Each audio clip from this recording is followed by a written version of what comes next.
दुनिया से अपना हर राज छिपाने और खुद में ही खोया रहने वाला चीन शायद किसी गफलत में है।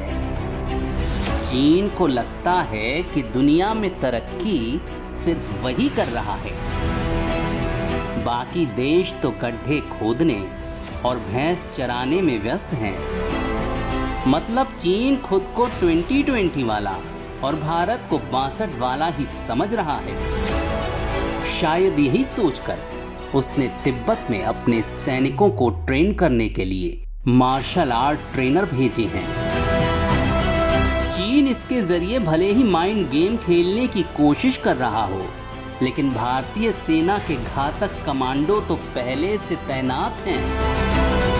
ये कमांडो चीते से ज्यादा फुर्तीले और लेपर्ड से ज्यादा खतरनाक हैं, जो बिना हथियारों के भी दुश्मन का काल बन सकते हैं। आमने सामने की लड़ाई में उसे ढेर कर सकते हैं, जहन्नुम पहुंचा सकते हैं। खबर है कि चीन ने अपनी फोर्स को ट्रेन करने के लिए 20 मार्शल आर्ट ट्रेनर तिब्बत भेजे हैं। 15 जून को हुई खूनी झड़प से पहले भी चीन ने तिब्बत के स्थानीय मार्शल आर्ट क्लब से भर्ती लड़ाकों को सेना की डिवीजन में तैनात किया था, मगर वो ऐसा हमला था जिसके लिए भारत उतना चौकन्ना नहीं था। हालांकि धूल तो तब भी चटा गई। दरअसल भारत और चीन के बीच 1996 में हुए समझौते के मुताबिक LAC से 2 किलोमीटर के दायरे में न फायरिंग की जाएगी, न ही किसी तरह के खतरनाक रासायनिक हथियार, बंदूक, विस्फोटक की इजाजत होगी। इसीलिए यहाँ हथियारों का इस्तेमाल नहीं किया जाता है। तो चीन ने अपनी धूर्तता दिखाकर ऐसी हरकत की। चीन भले ही मार्शल आर्ट लड़ाकों की बात कर रहा हो, लेकिन भारतीय सेना में घातक कमांडो पहले से मौजूद हैं। सेना की हर यूनिट में ये घातक कमांडो होते हैं, जो हथियारों के साथ लड़ाई के अलावा बिना हथियारों की लड़ाई में भी माहिर होते हैं। ये इस तरह ट्रेंड होते हैं कि अपने से मजबूत शरीर वाले दुश्मन को भी ढेर कर दें। इसके लिए इन्हें 43 दिनों की एक स्पेशल ट्रेनिंग कमांडो स्कूल में दी जाती है, जिसमें करीब 35 किलो का भार लेकर बिना रुके 40 किलोमीटर तक दौड़ना शामिल होता है।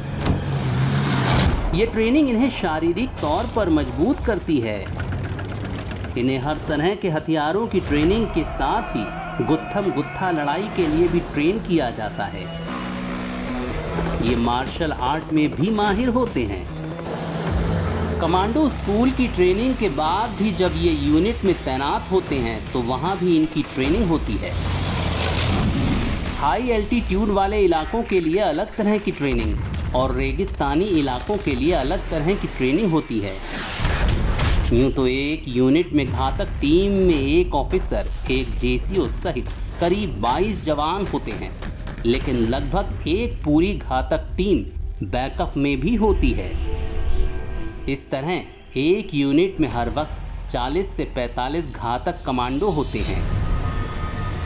तो चीन अगर अपने मार्शल आर्ट ट्रेनर को भेजकर ये समझ रहा है कि ये कोई हॉलीवुड की फिल्म है और वो करतब दिखाकर हवा में उड़कर भारतीय सेना को डरा लेंगे, तो चीन की गलतफहमी भी दूर हो जाएगी जब हमारे ये घातक कमांडो उसके सैनिकों के सामने होंगे।